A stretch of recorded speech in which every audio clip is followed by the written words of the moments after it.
السلام عليكم ورحمة الله تعالى وبركاته. سلام البنات، وش راكم؟ مش صحتكم؟ ان شاء الله تكونوا بخير.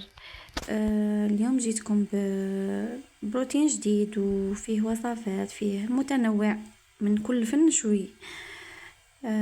من الصباح للعشوة هكاك.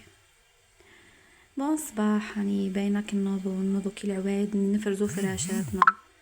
انا قبل ما نتحرك ديما لازم فراشي نلمو بيسك سينو نعاود نرجع نتكا. فرزت فراشي، زدت فرج. لميت فراش بنتي ثاني على بالك ديفو تكون مزروبه، ما نخليهاش تقفض فراشه. لميت كلش واش كان الفوق وش يتلم، وهبطت لكوزينتي، غسلت ميعناتي. هو يعني انا على الاساس نوض على 5 تاع الصباح 6 تاع الصباح، نفرز كلش ودي فوا نرجع نتكا ودي فوا لا على بيها كوزينتي نضيفه.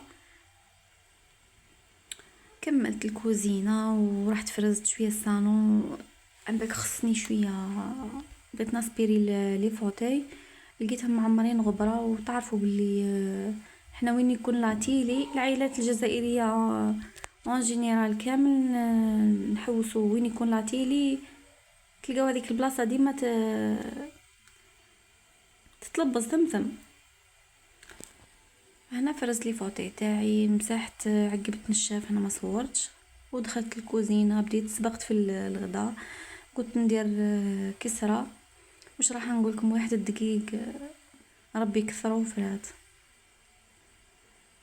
خبزت كسره رخصيص وقلت ندير الغداء كراتان شوفلور.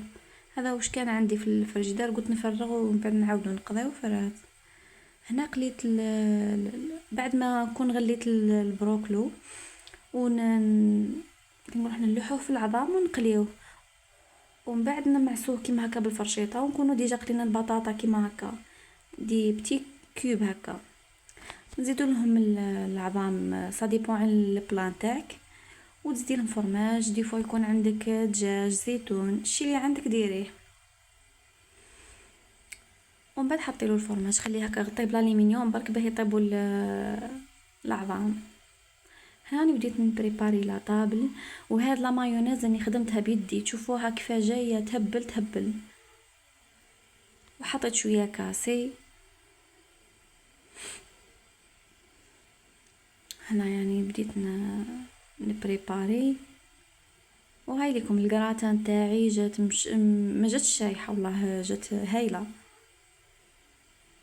كي صاي سي بون قلت طابت، زدت لها الفرماج. وهاي ليكم كيف جات عايله عاليه تهبل. عذرا على وهاي كي ليكم في الصحن تقديم، جات تهبل بنينه. وهذه مسكوته ولا كنت درتها وما صورتهاش. ان شاء الله يكون عجبكم الفيديو، وما تنسونيش بجيم واشتراك، وفي فيديو اخر في امان الله.